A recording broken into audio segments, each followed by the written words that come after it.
Hey, ladies and gentlemen, welcome back to the channel. As always, it is Nick here, back with your daily crypto news and analysis. And today we are going to be talking about Hedera Hbar. So with that being said, I hope that you are all having a beautiful day or a beautiful night wherever you guys are out there in the world. One of the biggest things that we have been watching is the moves made by some of the largest players out there, like for an example, Swift. So for those out there that are not aware of how much money is actually moved through Swift on a day-to-day basis, it's in the trillions of dollars. The last time that we looked at this, it was about roughly almost $5 trillion per day. We don't know where it's at now, but of course, I believe that it's still around that region. I witnessed a big move being made by Swift probably about a year or so ago when we really started to see them diving deep into DLT, but they have been around the DLT and blockchain space for a while. But I see this post get posted today, and this is talking about ANZ. So this is ANZ Australia. Now I said, tokenization with ANZ and Swift, I have to dig deeper. When we look at this post, we do see learn more about how Swift is working with the financial community to unlock tokenized assets as a potential new source of value. This is interesting. Now, this is the head of innovation at Swift with the director of digital asset services at ANZ Australia. Listen as they discuss the benefits of tokenized assets, whether our members can use existing Swift infrastructure to manage tokens, and how we're exploring interoperability over different public and private blockchain networks with over a dozen leading global financial institutions. Now, we are witnessing major changes happening around this space. One of the biggest ones is institutional grade adoption and focus put on blockchain, DLT, crypto itself. This is a big move, because this is the largest global financial network talking about innovating through tokenization, tapping into major banks like ANZ. This is what we have been waiting for. But beyond this, right? ANZ is a massive giant. 8.5 million retail and business customers, and they operate close to 30 markets. Beyond that, we know that they have 1.10 trillion Australian dollars in total assets. This is a massive bank. Now, you might be questioning, Nick, what's the connection here, right? Hedera has been working with ANZ for a while. Now, the significance of that, and we've already talked about it a little bit, is with tokenization. This goes back to August of 2022. Open Zeppelin to secure ANZ Bank's Australian dollar digital coin, stablecoin on the Hedera network. Now, if we scroll down, we can actually see Open Zeppelin to integrate its Defender and contract solutions with Hedera, enabling ANZ Bank and others to accelerate deployment of smart or secure smart contracts on Hedera's fast, scalable, and secure public ledger. Now, this is Australia's second largest bank by market capitalization, deploying this Australian dollar-backed stablecoin on Hedera. But in order for them to do this, they need it on a fast, highly scalable, and low energy consumptive network. Hedera was that. In fact, a specific quote itself down here, so if we scroll down, the Hbar Foundation support will allow us to accelerate our goal of creating and securing leading projects such as ANZ's Australian digital dollar on Hedera's fast, sustainable, secure, and highly scalable distributed ledger. Open Zeppelin's expertise and platform will ensure the stablecoin is set up and managed securely with the best practices that meet ANZ's high standards as a trusted financial institution.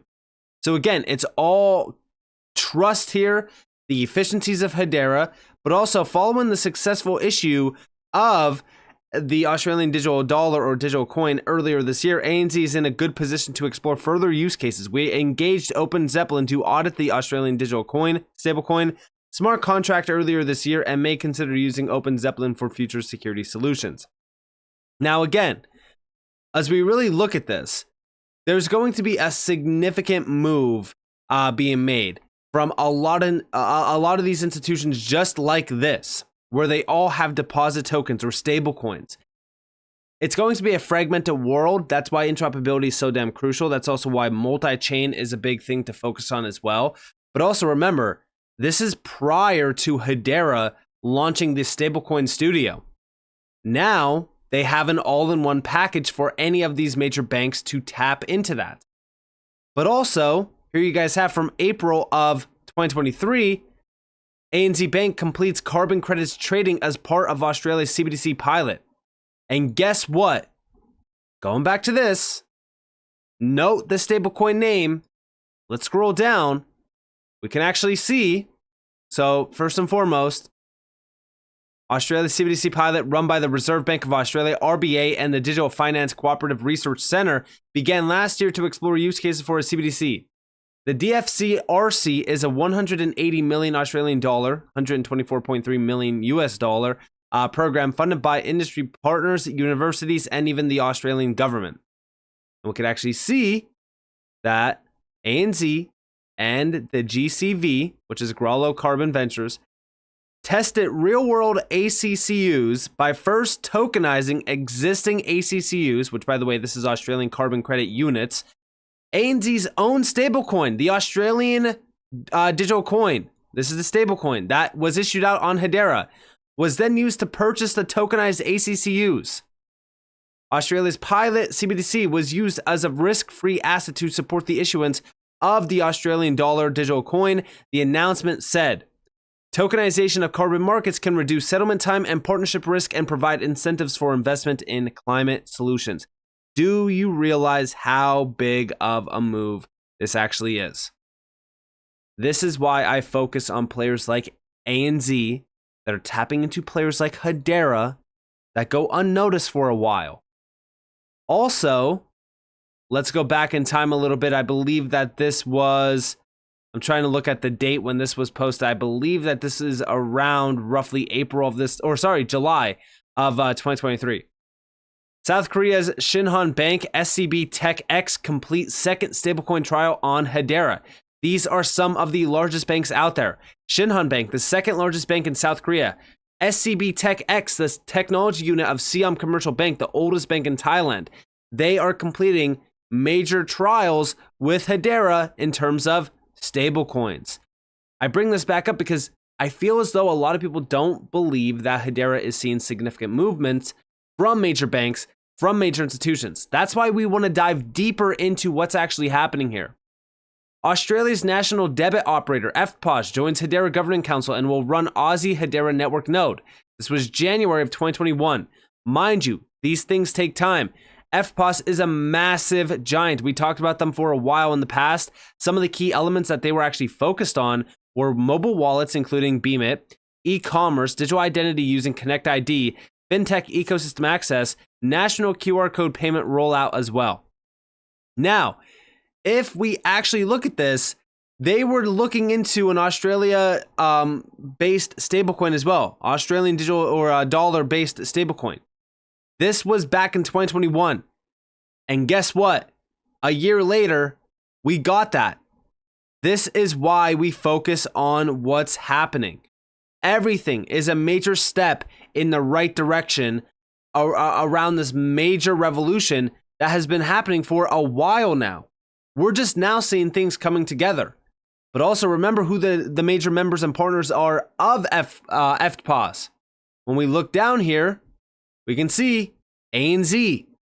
But also look at all the other major players on here. WorldPay from FIS, which by the way is a GC of Hedera. They're on here. But then you also have Citi, ING. These are big, giant names. Even NAB. This is the National Australian Bank. Also, Commonwealth Bank. These are big players. PayPal's on here. Westpac. This is a big deal. But beyond this, we also got this update in December 22nd, 2023. Major banks like RBA, so this is the Reserve Bank of Australia, require an institutional grade network from the perspective of both tech and governance. That's why Not Centralized piloted its CBDC solution for Australia's central bank on Hedera. The ability to do this and to program the money, to program this collateral with tokenization and in the stablecoin form that it is, that's the big unlock that we see is really interesting. And then you add that layer of CBDC underneath with proof of reserves from a central bank issued digital currency. It's quite a powerful solution. And again, this is happening on Hedera. But beyond that, we also got this big update. This was from December 5th, Timeless. So their Carbon Central is now officially featured in Austrade's Hydrogen Equipment, Technology and Services Directory, launched as part of Austrade's Green Economy offering at COP28. This is on the Australian government website. Timeless, Carbon Central, big shout out to HBAR Tata for this, which is built on the Hedera Guardian, is now featured by the Australian government. Do you realize how big this is? I keep bringing this up because I feel as though a lot of people are unaware of some of these connections that Hedera has. And it's only going to continue because if we go back over here to Hedera's website and we go to the use cases, right? You go to Stablecoin Studio, you go to Hedera Guardian. These are two of the largest solutions that Hedera does have. Obviously, tokenization is a big one because they have everything under one umbrella. I say this even with Ripple, right? Ripple is trying to get everything under all one umbrella, liquidity, payments, custody, things like that. Hedera is offering it all. They have decentralized identity, payments, tokenization, stablecoins. I mean, this is an all-in-one toolkit for stablecoin solutions. And who do you think is going to be utilizing Hedera? When we look at the governing council, look at the names that are on this governing council. And this is only going to continue to expand rapidly. But again, I don't think people understand this. This is why great things take time in this space. NDAs are there. There's a lot of things to keep track of. Because at the end of the day, these are significant changes happening to monetary systems in specific areas. And the entire global monetary system itself is also changing. We have been aware of this. And when you look at some of these players like Hedera that have everything to offer, they are going to be the leaders. But don't take my word for it. Look at the quotes from ANZ. Look at the quotes around the ones tapping in to Hedera. They see the value here. That's why I always say Hedera is becoming the trust layer for the Web3 economy. And that is a big deal. But they also have some of the best in class technology for these institutions, for these enterprises. You seriously cannot avoid Hedera at this point. And I really do believe that anyone ignoring Hedera at this point in time will truly regret it, because everything is falling into place. We have BlackRock, we have Fidelity, we have all these big institutions jumping in on the Bitcoin ETF. Everyone's focused on that, when what they should really be focused on is the institutions that have been here for a while, building out solid applications with stablecoins issued out on some of these networks. Because again, this is driving demand. This is creating demand. And it's also going to lead to creating value on the network. So when we go back to what Swift is doing with ANZ around tokenization and tokenized assets, I personally believe that at some point in time, we could possibly see some exposure to Swift as well for Hedera. Because everyone has been focused on what Swift is going to do. They've been talking about it with Ripple and XRP for a while. Listen, at the end of the day, Swift doesn't offer settlement rails. They don't have clearing and settlement rails. They have to go through third parties for that. When we talk about those third parties, it could easily be API plug and play technology. It could even be Hedera, for an example. It could be RippleNet with XRP. It could be anything. So I never write off the idea that, Swift can't be working with some of these players. I mean, hell, they're already working with XDC with Zinfin, right? We've talked about that in the past. But things are changing rapidly right now, and you need to be focused on the big moves being made by some of these large giants, like, for an example, Swift. And again, focus on what they are talking about, focus on what they are doing, and then think about the most efficient technology that's in this space right now that's helping this become a reality. So with that being said, I hope that you guys enjoyed this video. If you guys did, definitely leave a like, subscribe, turn notifications on because more free content. You guys are more than welcome to follow me on Twitter and join the free Discord in the description below. And with that being said, guys, it's been Nick. Peace out.